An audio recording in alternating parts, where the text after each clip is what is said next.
On the mic with Mike. On the mic with Mike. On the mic with Mike. I'm on the mic with Mike. He's like a guru. No, he's a businessman with a great radio show. And he supports the nonprofits. Ladies and gentlemen, welcome back to On the Mic with Mike King here. This is part 2 with my interview with the man here, public servant, author, Councilman Chuck Richardson. Councilman, welcome back to the program, sir. Thank you very much. Thank you, and good morning, Richmond. All righty, so we've talked about city council. So your book it's not a tell-all, but you're telling the truth. So you guys have an event that's coming up this weekend. It is at the museum. Okay, at the museum here. And for people who want to find out information with you, it's on all social platforms. It is Councilman Chuck.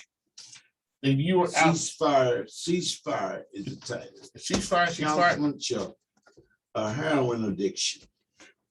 How did you come up with the name? I didn't. That was the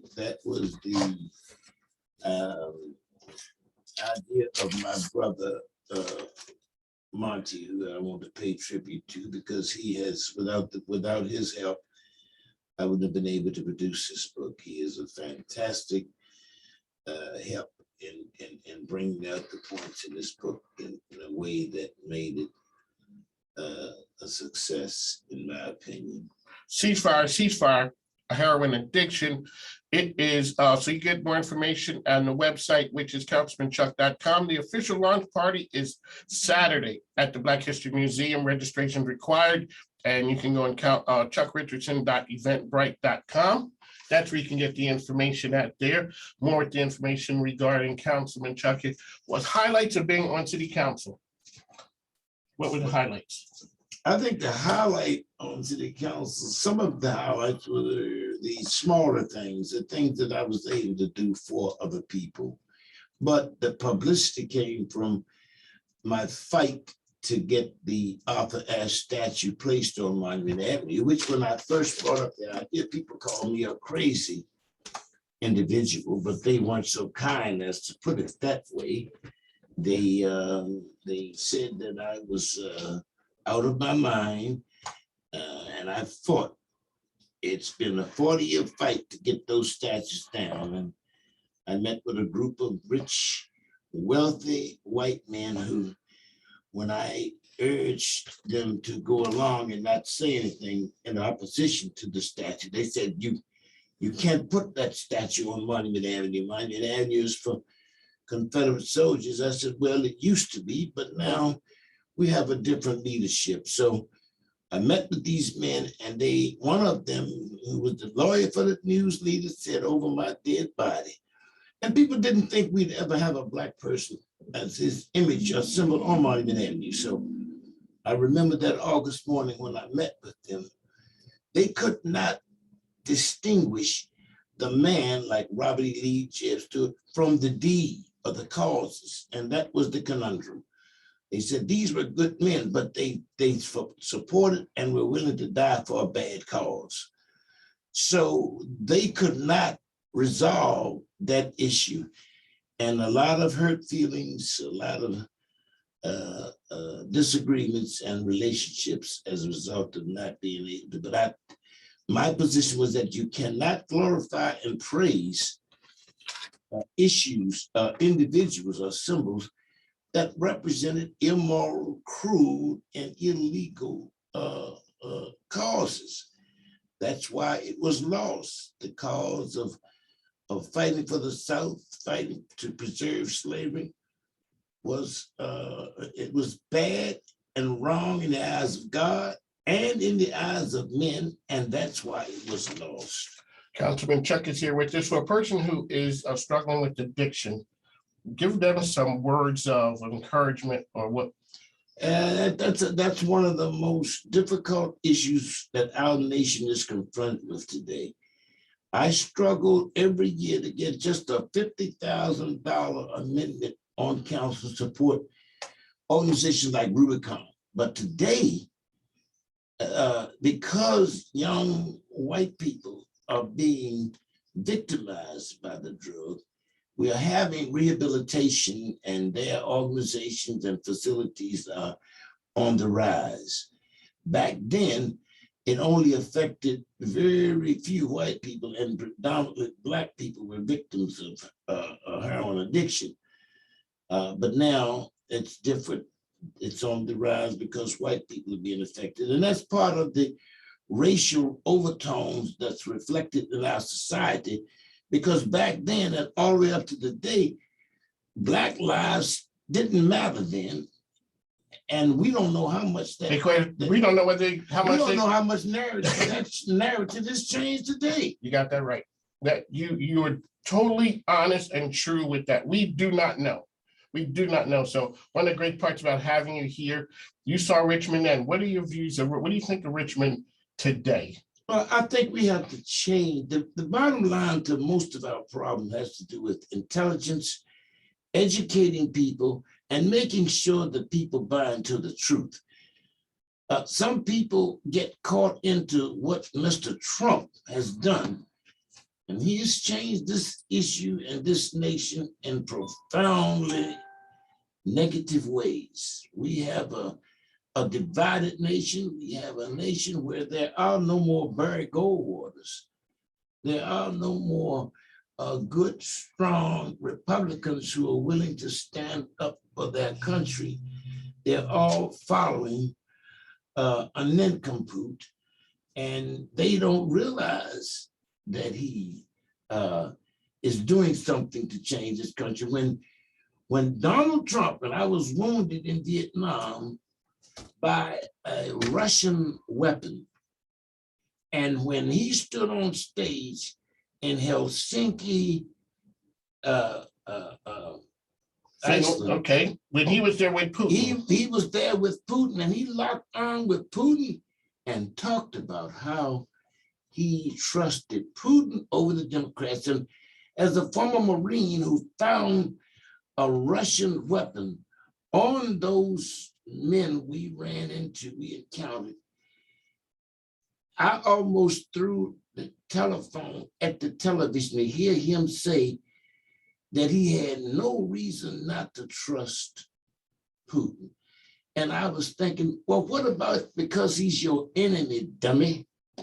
That's one way of putting it. You know, and for him to turn away from his fellow countrymen because they were Democrats was a political abomination, because those men who fought like myself to fight off a communist dictator and have him embrace, that was inexcusable, unforgivable, and inconceivable. But you have people who still believe that he is the darling of their race, that he is the salvation to their cause.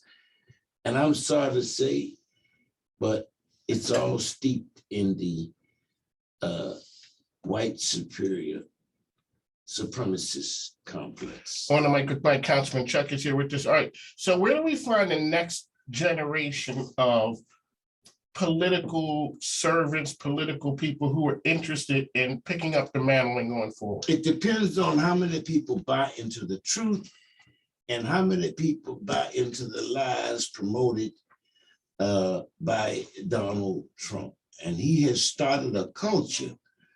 He has started a culture of divisiveness, of hatred. And Black and white people in this country have struggled too long together to have one man, because of his own selfish desire to retain power, that bring us to terror. I fought in Vietnam with Black men and white men, and there were good white men and good Black men, and there were bad white men and bad Black men. And we have got to make sure that those people who embrace the truth and the core values upon which this nation was founded, we will survive.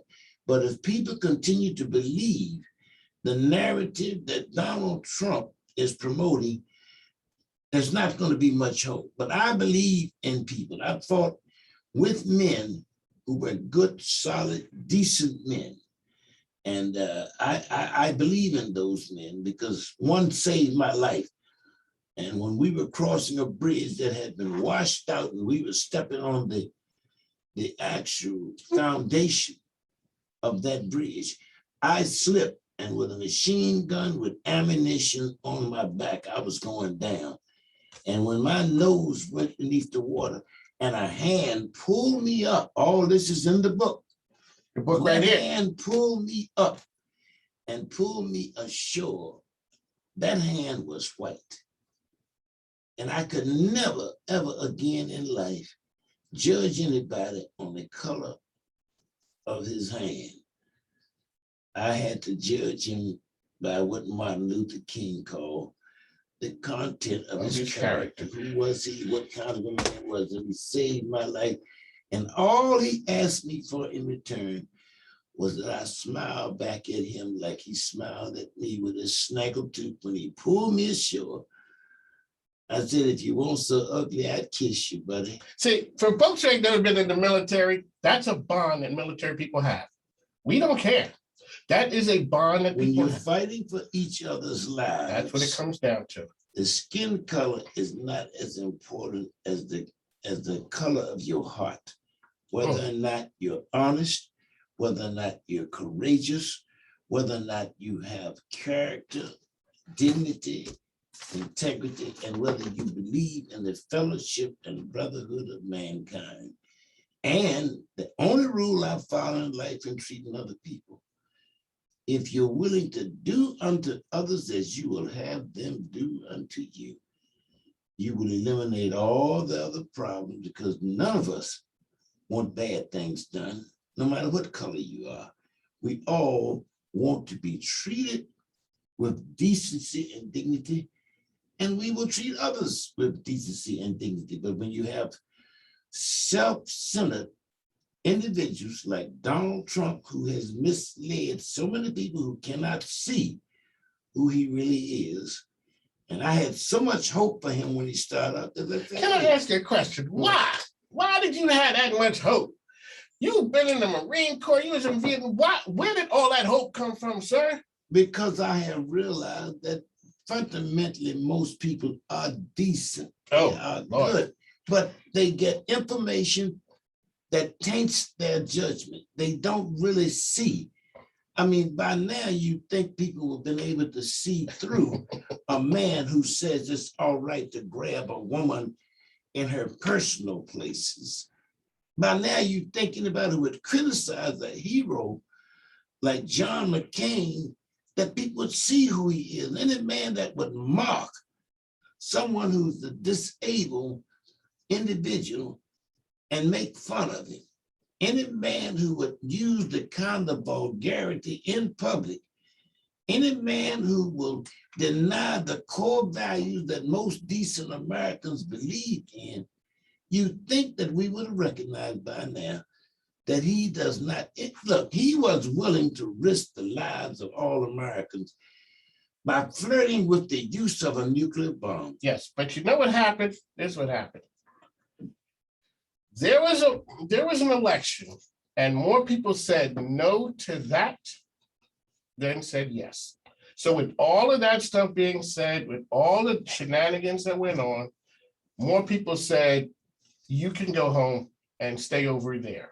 And we really don't need to hear from you. Whatever the idea that you may have, you can keep it to yourself and you can go over there. So the idea was there's an election, he didn't win.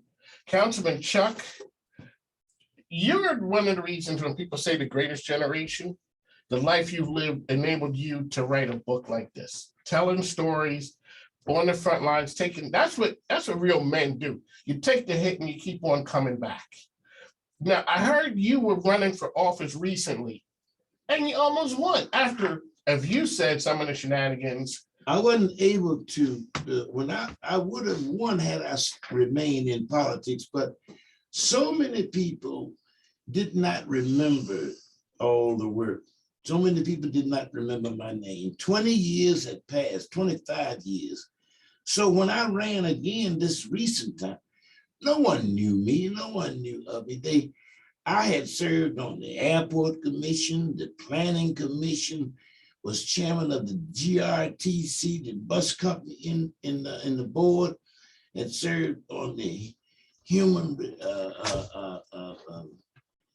a number of commissions and a number of very high-powered authorities, the Richmond Metropolitan Authority. But you still got a good number of votes. Enough. Yeah, I people- got a good number You of got votes, a but lot of people people- did not remember or recall the smaller things, the fight on the Richmond City Stadium. That I got on council with an 8-1 vote against me, and they said, Richardson, you'll never win this one. And that was my first year on council. They were going to expand a city facility so that the white boys at University of Richmond would have a place to play football. And it would have inundated a Black community with poor and middle class Black folk living. And they said, you will never win this one, Chuck. And after 18 months of solid resolutions and ordinances, day in, day out, month after month, by the time the next election came around, I had submitted so many resolutions and so many ordinances against that the vote turned all the way around, and we defeated that plan. And by the next March, that almost ensured my re-election. There you go, ladies and gentlemen. Councilman Chuck, he is the author of Ceasefire, a heroin addiction. You can find more information about him, councilmanchuck.com. Also, make sure you check him out if you'd like at the Black History Museum. It's going to be official on book. Amazon. There you and go. Barnes and Noble. You'll be able to come, call me and come to my house, and I'll sign a copy of the book for you. I'm saying, see, that's what a man of the people does. You know, Right to my house. and okay, you'll so have fun. I if enjoy you talking. can't come to Councilman Chuck's house, you can go to Eventbrite, chuckrichardson.eventbrite.com. We'd like to thank the councilman for coming in. This has been my My honor. pleasure. It's really, truly, we'd like to thank Yvonne Hagan for making it happen. Sir, this has been enjoyable. Ladies and gentlemen, make sure you go out and get the book. It is a good read. It is a life story, like you said. Some feathers gonna be ruffled. Now, you gotta come back after a while and tell me how many feathers were ruffled. Because, you know, this is a business show, but we like some good juicy news here as well. Yeah, I'd be happy to return, and I just want to remind the citizens in the Richmond metropolitan area and across the United States and around the world to do something good for somebody else today, and try to love your neighbors and do unto others as you will have them do unto you. And in the meanwhile, if you ever hear somebody sneak up behind you and say swish, swish, swish, and put a Z on you, you know that it was Zorro trying to get you to do something right. You know what? And I'm in that, on that word, I'm gonna ride off into the midnight. Say that, you know what? That's Bid how. you farewell. That's how real legends do it. You know, just give you something to think on, chew on that. Okay, so here, we can get the information and the books over at the Black History Museum and all online outlets. Councilman Chuck, it is called Ceasefire. I learned some stuff today, like my mother said, you gonna learn today. I didn't learn some stuff. This has been enjoyable. You set the tone, you set the bar for people to do the right thing, bounce back. I'm not even gonna hold against you that you were a Marine, because you know you didn't make that choice. Uncle gave it to you. I was drafted. You You're did, right. so you're right. So Yeah. you can't help that. So we all right. We good. You know, We good. You know. a You know, I know dog, you. when a jawhead. I know. That's what Yeah, they used I to know. call us. Well, yeah, and we still do. Thank you for the invitation. All I right, ladies and appreciate gentlemen, this time. Councilman Chuck here. We'd like to thank you. On the mic with Mike, we bring you the best and brightest. This man is what I'm talking about. Go get the book, ladies and gentlemen. That's what you do. Also, go over to the Black History Museum for the book launch Next Saturday. next Saturday. Go ahead and check him out. He'll sign the book for you. He'll even tell you a couple good stories. Not the real good stories. Those real good stories can't be told over there. No, I couldn't. No, we can't. You got to tell me those when we get off air. All right, ladies, we got to run. On the mic with Mike, the best business radio program around Mike King, Councilman Chuck. We out. See you later.